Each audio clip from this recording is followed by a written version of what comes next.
So about 3 months ago, I made a case study video that you guys seem to really like. I've gotten a lot of requests since then on what characters I should cover next. I know this wasn't a common request, but I really think there's a lot to be dug into with this character. Although he's no Eric Cartman, I was able to identify some problematic behaviors that show significant evidence of mental illness. Let's use my limited knowledge of psychology once again to diagnose our patient of the day, Kyle Broflovski.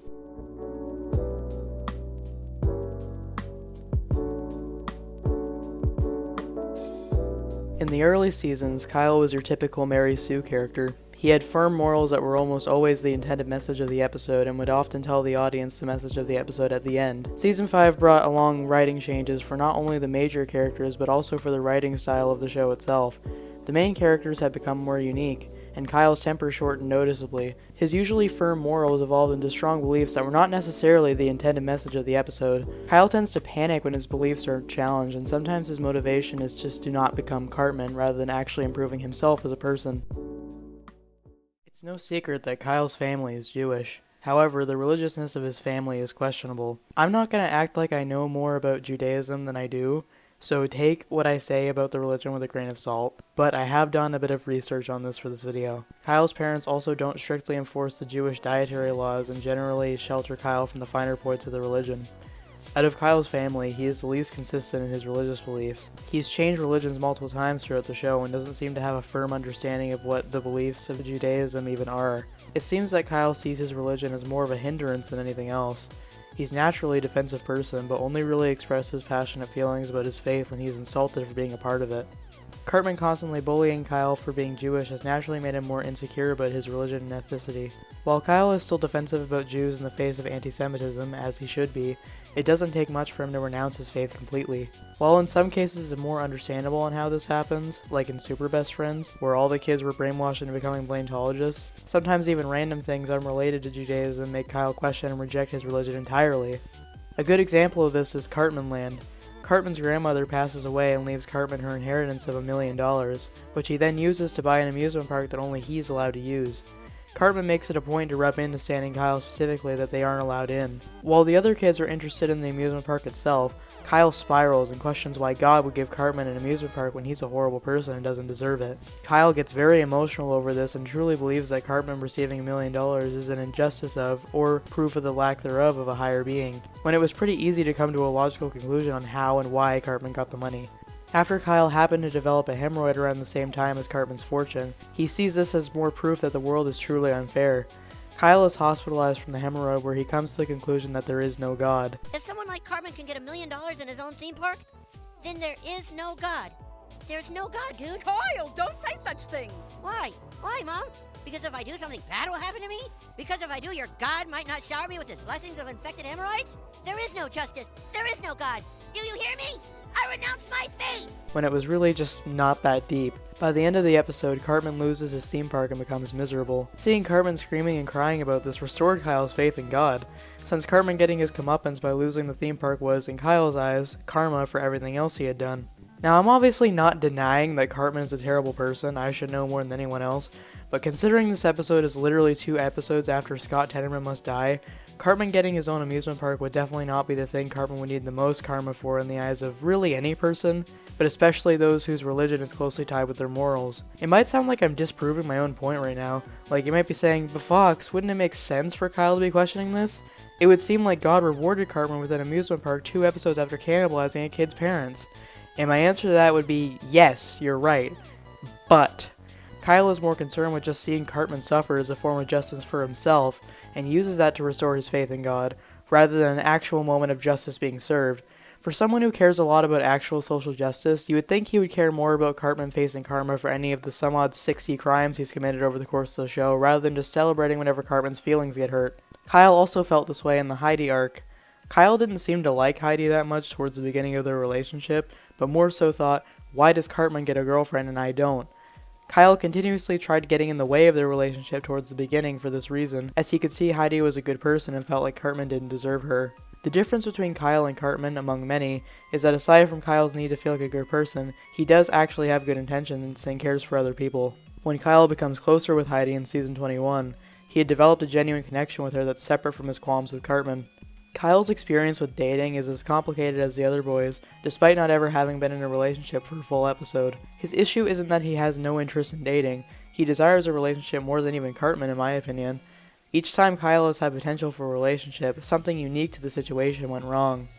Heidi and Nicole were both love interests for Kyle who had their own relationships sabotaged by Cartman. Although the motivation for Cartman to sabotage Kyle's budding relationships in both instances were different, both incidents led to the corresponding girl fading into irrelevancy.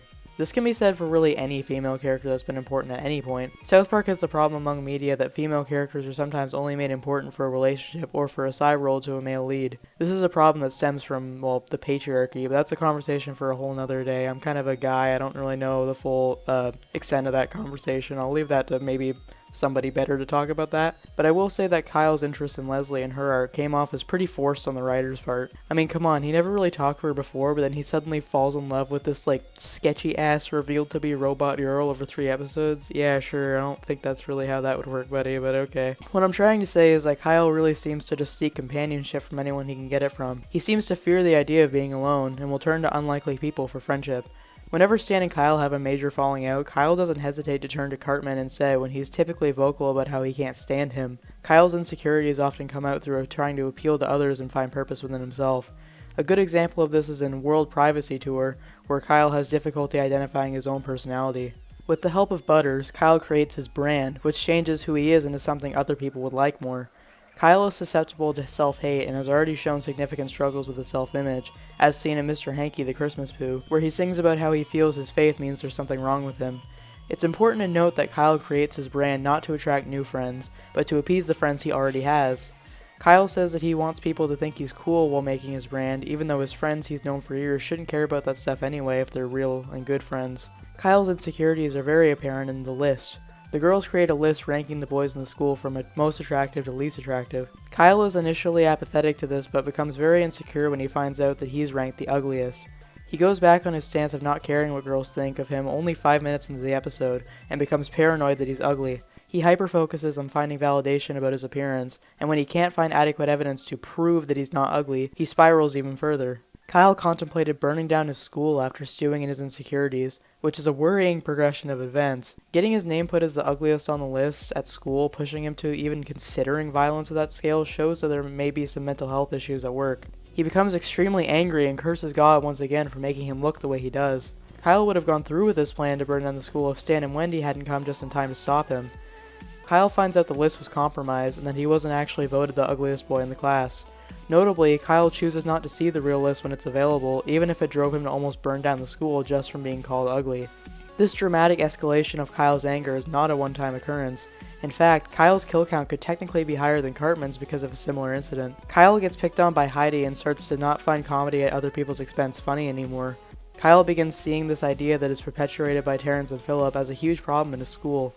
Cartman and Heidi keep comparing him to his mother, whose blaming of Canada and its media for profanity among American children is the plot of the movie South Park Bigger, Longer, and Uncut. Kyle begins to follow the same path his mother did in the movie, which ended in an American-Canadian war, mind you, to stop comedy at the expense of people's feelings. He was completely against this idea in the movie, but adopts this mindset once he's the butt of the joke.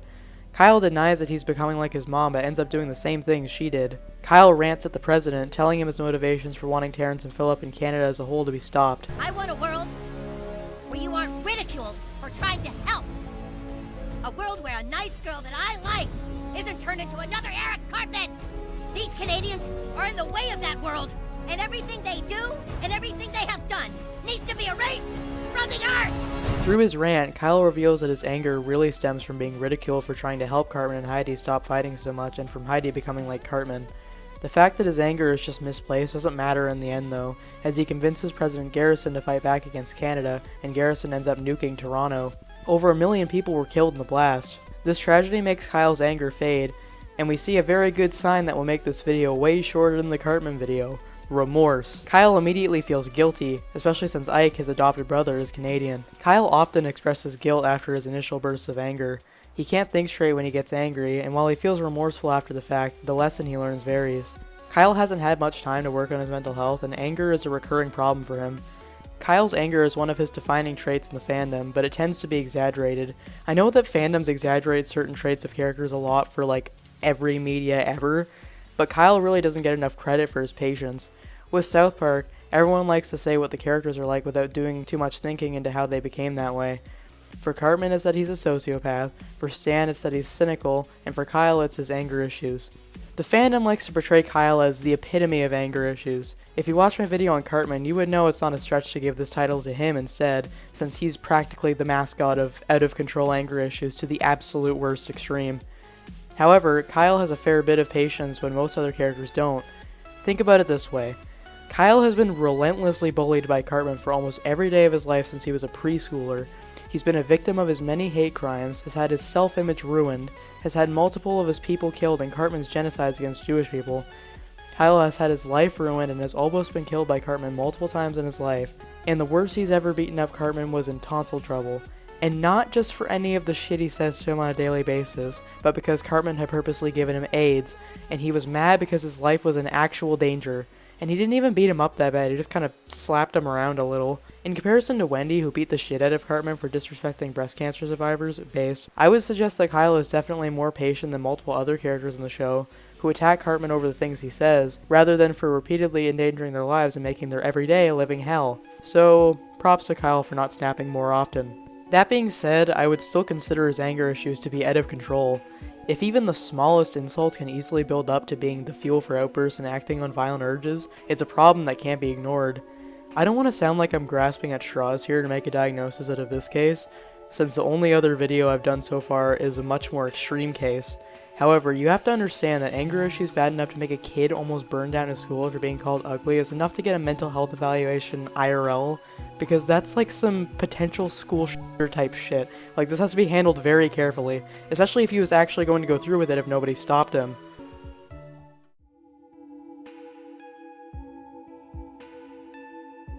From what we know about Kyle, we can now create a list of presenting issues. Anger issues, irritability, tendency to spiral, panicking, fighting, arguing, problems with self-image, blowing things out of proportion, inconsistent sense of self, hyper-focusing on problems, and codependency but can change friends quickly. Our possible list of diagnoses include intermittent explosive disorder, borderline personality disorder, oppositional defiant disorder, bipolar disorder, obsessive compulsive disorder, major depressive disorder, and generalized anxiety disorder. Kyle's most apparent problem, his anger issues, needs to be addressed first. Intermittent explosive disorder, borderline personality disorder, oppositional defiant disorder, and bipolar disorder all have anger as common symptoms. However, the presentation of this anger and identifying the natural and environmental factors that cause these disorders is essential in finding the best match. When we're dealing with child psychology, some diagnoses become harder or impossible to make due to differences of brain chemistry between kids and adults. Since Kyle's still growing, some of his problematic behaviors could be grown out of or just a normal part of development. South Park post-COVID gives us a bit of insight into what the future is like for the boys.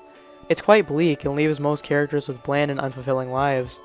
I avoided talking about post-COVID in the Cartman video due to the focus of the specials being on Stan and how he's grown, rather than Cartman or Kyle or any of the side characters for the most part. There's also decades of unspoken history between the main show and the post-COVID specials that makes it hard to use it as a reliable source for what direction their lives may go in. That being said, the future does show us what behaviors Kyle may grow out of by adulthood.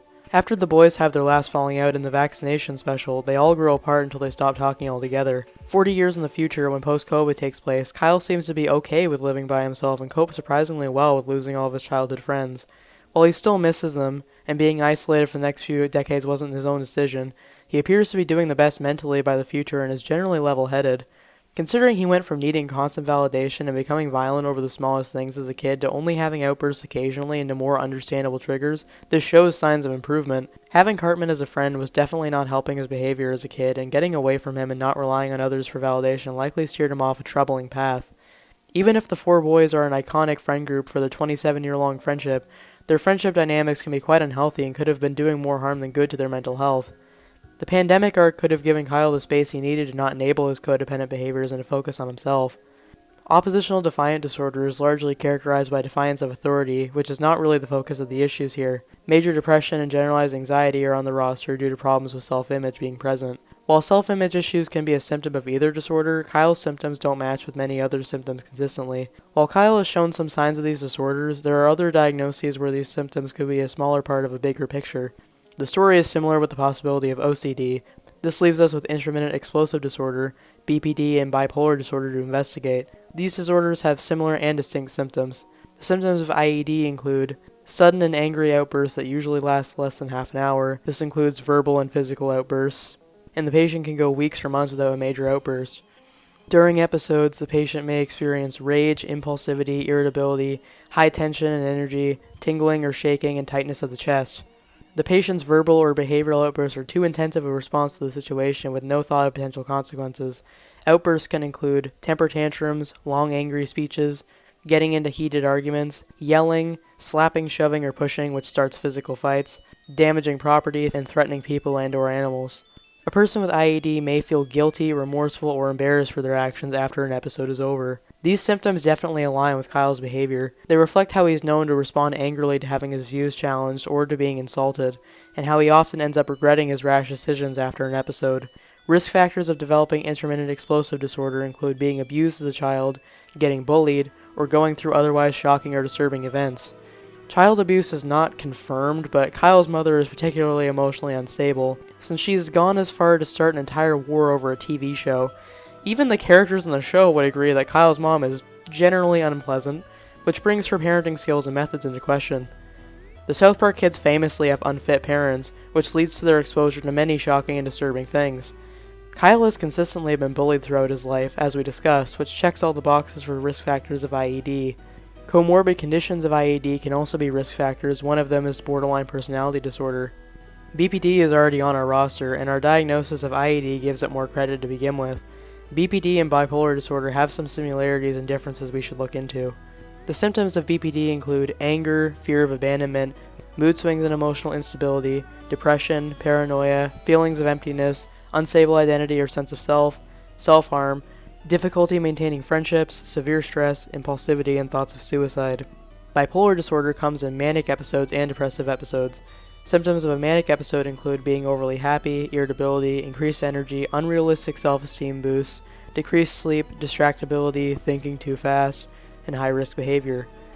Symptoms of a depressive episode can include decreased enjoyment in favorite activities, low energy and fatigue, difficulty sleeping, poor concentration, changes in eating, frequent sensations of illness, and thoughts of suicide.